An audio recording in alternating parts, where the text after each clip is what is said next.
पहाड़ हैं। हिमाचल की यात्रा में आया हुआ हूँ और काफ़ी अच्छा मौसम है। प्रकृति बहुत शानदार चीज़ है। अब वो चाहे रेगिस्तान हो, चाहे पहाड़ हो, समुद्र हो या नदियाँ हो, प्रकृति प्रकृति होती है। प्रकृति को जीना, अनुभव करना बहुत ज़रूरी है। भारतीय सभ्यता ने, भारतीय संस्कृति ने धर्म के नाम पर बहुत सारी चीज़ें दी हैं।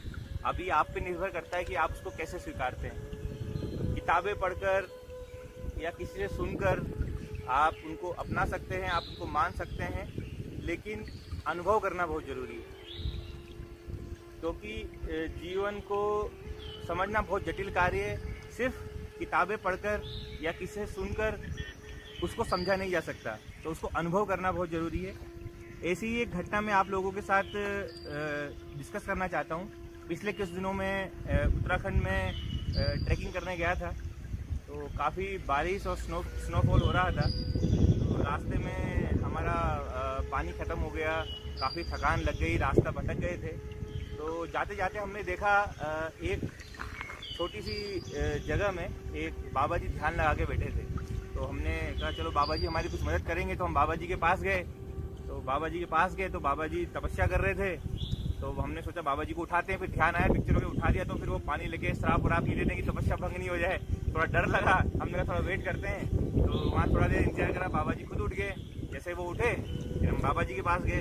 हमने कहा बाबा जी का आशीर्वाद लिया और उनके पाँव छुए। अब जैसे मैंने उनके पाँव छुए, उनके पाँव बहुत गर्म थे। मुझे बाबा जी आपके पाँव बहुत गर्म हैं, आपको बुखार है? और तो बाबा जी मुस्कुराए, बोले इतनी ठंडी जगह में अगर गर्म नहीं होंगे तो हम तो जम जाएंगे, ठंडी चीज़ें तो जम जाती है। तो अब हम ट्रैकिंग जाते हैं तो सारा सामान साथ रखते हैं। तो मेरे पास थर्मामीटर था। मैंने कहा बाबा जी ज़रूर आपको बुखार है, तो आप एक बार मैंने उनको थर्मामीटर लगाया। वो मुस्कुरा रहे थे, थर्मामीटर देखा 105 डिग्री, तो उनको 105 डिग्री बुखार था। तो बाबा जी बोले ये बुखार नहीं है, ये तपस्या से ऊर्जा है अर्जित की भी। तो हमने तपस्या से अर्जित ऊर्जा बोला ये होता रहता है। इसी दौरान मुझे ध्यान आया कि मुझे जो थकावट हो रही थी, मुझे जो प्यास लग रही थी, वो मेरी सब जा चुकी है केवल उनके सर में हाथ रखने से। तो आप सोचो, पाँव छूना और आशीर्वाद देने से कितनी बड़ी हमारी संस्कृत धरोहर, साइंटिफिक रीजन है, एनर्जी ट्रांसफर। जैसे ही बाबा जी ने मेरे सर में हाथ रखा, उनकी शरीर की ऊर्जा मेरे शरीर में प्रवेश कर गए। मेरे शरीर की थकान, प्यास, भूख सब मिट गई, तो मैं बहुत ही फ्रेश फील कर रहा था। तो ये मैंने एक अनुभव किया। ये सेम चीज़ आपको अनुभव करनी है। आपको बाहर निकलना पड़ेगा। किताबें पढ़कर किसी ने बोला पाँव छूले नहीं, आपको अनुभव करना पड़ेगा। तो ये मैंने अनुभव किया, मुझे अपनी संस्कृति पर बहुत प्राउड फील हुआ। तो आपको घर से बाहर निकलना पड़ेगा। अब आप सोचेंगे मैं आपको क्यों बता रहा हूँ। आप सोचो मैं यहाँ गरम गरम पकोड़े खा रहा हूँ ठंडे मौसम में, तो आप देख के आपको भी मन करेगा पकोड़े खाने का।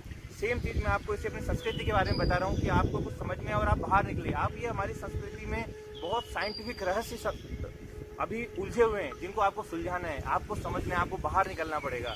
और हमारी जो सांस्कृतिक विरासत है, इस पर आप गर्व कीजिए। आने वाली जनरेशन को आपको उनको सही ढंग से बताना पड़ेगा, नहीं तो वो लोग उसको नहीं अपनाएंगे और पश्चिमी सभ्यता की तरफ जाते रहेंगे। तो हमारी भारतीय संस्कृति पे गर्व कीजिए, उनको समझिए और उनको सही ढंग से लोगों को समझाइए। आपको अनुमान की से अभी अनुमान लगाइए और अनुभव के लिए आपको यात्रा खुद करनी पड़ेगी। तो अनुभव करने के लिए आप बाहर निकलिए।